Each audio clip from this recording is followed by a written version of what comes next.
예, 미국발 물가 충격에 원달러 환율이 1,390원 선을 돌파하면서 국내 증시도 1% 넘게 추락했습니다. 네, 다음 주 미 연준이 기준금리를 1%로 올릴 수 있다는 전망도 나오고 있는데 우리나라에 어떤 영향을 미칠 수 있을지 권혁중 경제평론가와 함께 자세히 짚어보도록 하겠습니다. 안녕하세요. 네, 안녕하십니까. 자, 원달러 환율이 이제 1,400원 근처까지 왔어요. 네. 지금 상황 굉장히 심각하다고 봐야겠죠? 그렇죠. 이제 아까도 리포트에서 잠깐 나왔지만은 이제 고점으로 본다 그러면은 일단 예. 13년 5개월 만에 최고치로 이제 환율이 치솟은 거거든요. 예. 사실 그렇게 본다 그러면 환율의 압박이 경제에 미치는 영향이 더욱더 커질 수밖에 없다. 특히 이제 환율이 높아지게 된다라고 본다 그러면 일단은 이제 환율이 높아진다. 그럼 수입 물가가 높아지게 됩니다. 수입 물가 높아지면 우리나라 물가 또 자극할 수밖에 없고요. 이 악순환이 돼야 또 우리나라 금리 또 올리거든요. 그렇게 되면 당연히 이제는 대출을 많이 받으신 분들 입장에서 처분 가능 소득이 낮아지다 보니까 또 소비가 안 되고 이 악순환이 돼버립니다. 그래서 지금 환율이 지금 1,450원대까지 좀 열어둬야 된다라는 리포트도 나오고 예. 일각에서는 좀 심하게 말씀드리면 한 1,500원까지는 열어둬야 된다는 얘기도 지금 심심치 않게 나오고 있거든요. 그 정도로 지금 환율의 심각성, 굉장히 그 각 경제 주체들마다 우려스러운 목소리가 계속적으로 나오고 있다고 말씀을 드리겠습니다. 예. 네, 이렇게 환율이 치솟는 원인, 미국의 인플레이션 때문으로 봐야 할 것 같은데 그렇죠.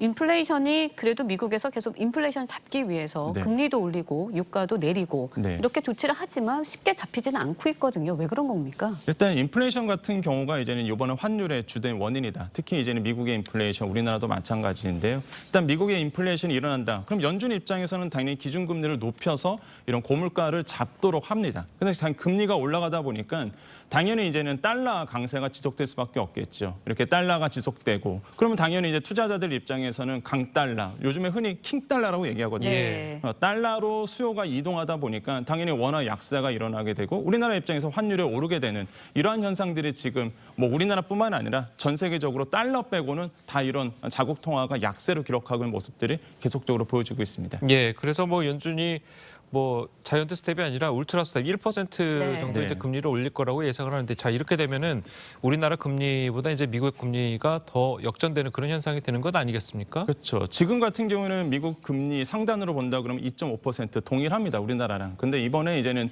거의 0.75%포인트 정도 올리는 것으로 확정이 거의 돼가고 있고요. 예. 근데 일각에서는 이런 얘기도 합니다. 울트라 스텝, 금방 말씀하신 것처럼 예. 1%포인트 정도 더 높아질 수도 있다라는 얘기가 나오는데 지금 시장의 확률들이 좀 나오고 있습니다. 이제 선물 시장에서 나오고 있는 얘기가 어떤 얘기냐면 과거에 그 이제는 소비자 물가 상승률 8월에 미국의 소비자 물가 상승률 나오기 전까지는 확률이 제로였어요. 사실 울트라 스텝 1%포인트 정도 높아지는 게. 근데 지금 같은 경우에는 소비자 물가 상승률 발표한 이후에 34%로 확률이 더 높아졌습니다. 예. 그러니까 울트라 스텝으로 갈 가능성도 열어두고 있다는 거죠. 예. 그러면 우리나라 그렇게 되면 금리 차이가요 1%포인트 정도 벌어지거든요. 네. 상당하게 많이 벌어지는 그렇죠. 겁니다. 사실 0.75%포인트 정도도 크다고 생각했는데 이게 만약에 1%포인트 정도로 늘어난다 그러면 당연히 이제는 우리나라에 있는 이제 자본들이 미국으로 갈 확률들이 훨씬 더 커져요. 그렇겠죠. 그러면 당연히 우리나라 주식시장에 영향을 미치게 되고요. 예. 우리 실물 경제에 또 영향을 미칠 수 있는 가능성이 더 커지거든요.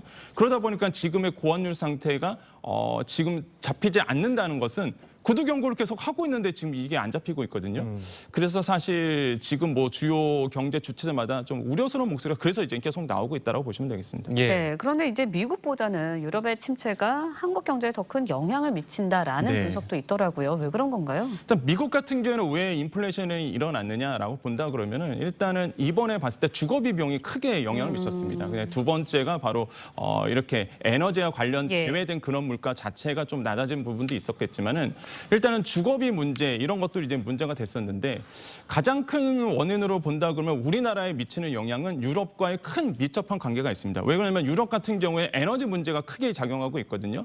그러다 보니까 이제 에너지 문제가 러시아와 우크라이나의 그 전쟁으로 인해서 일단 에너지 문제가 우리나라에 영향을 크게 미치게 되고 특히 우리나라가 유럽과의 관계에서 에너지 관계가 굉장히 깊어요. 예. 그래서 유럽이 만약에 에너지 문제로 무너지게 된다 네. 그러면 우리나라에 미치는 영향 굉장히 클 수밖에 없다. 이렇게 본다 그러면은 사실 미국이 사실 인플레이션으로 뭐 경제 위기가 온다라는 거는 사실 지금 상황을 보면은 팩트는 아닙니다. 하지만 예. 유럽은 다릅니다. 유럽은 지금 상황을 본다 그러면 금융위기도 올 수 있는 분위기로 지금 가고 있기 때문에 특히 러시아가 에너지를 가지고 이제 전쟁화하겠다. 이거에 대해서 이제 전력화하겠다라고 지금 밝힌 마당에 유럽이 크게 이제 영향을 미칠 수밖에 없다. 이런 시장을 본다 그러면 유럽에서의 관계가 우리나라에 더 밀접한 관계가 있지 않겠느냐라고 이제 보고서들이 계속적으로 나오고 있는 상황입니다. 예. 자, 그렇다면 어쨌든 뭐 그 정부에서도 환율을 잡겠다고 좀 약간 개입 신호를 좀 보내긴 하잖아요. 네. 윤석열 대통령의 발언도 그렇고.